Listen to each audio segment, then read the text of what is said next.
যে ভিডিওতে কথা বলছিলেন তুমি বলে মাংস। খুব ভালো ভাষায় বলো। আমি বলি হ্যাঁ, আমি কোথায় ভিডিও কথা বলছি? যে সেদিনের চিকেনে।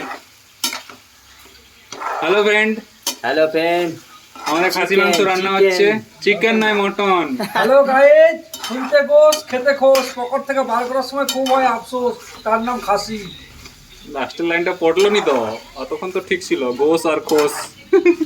হ্যাঁ, ঠিক আছে, মাংস দেওয়া হয়ে গেছে, মাংস দিয়ে নাড়া হয়ে গেছে। এবার একটু আমি ঢাকনা দেবো যাতে ভালোভাবে সিদ্ধ হয়ে যায়। চলো ঢাকনা খুলে আবার পরে দেখাবো।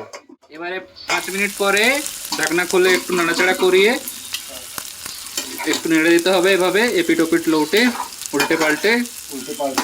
ঠিক আছে, তারপরে লবণ এভাবে। দেওয়া যাবে না, কিন্তু একটু চিনি দিতে হবে। এবারে আবার একবার আমি ঢাকনা দিয়ে দেবো, হাসি শুনতে আবার মুখে একটু লাগে হাসি। নাড়াচাড়া করবো, নাড়াচাড়া করে আবার ঢাকনা দিয়ে দেবো। এই হলো খাসি, শুনে মনে আসে হাসি, পয়সা দিবার সময় আসে জাপানি কাশি। ঠিক আছে, ভালো কবিতা বলেছেন। ঠিক আছে, ঢাকনা দিয়ে দিলাম। আমাদের পূজারি আরে পূজারি দেখাও না, পূজারি। খাসি মাংস রাঁধছে দেখো। আর সেন্ট, সেন্টে মন ভরে যাবে, গন্ধে মন হলো পবিত্র। খাওয়ার সময় খাওয়ার পরে বাথরুমে যাবার সময় পাবে অপবিত্র।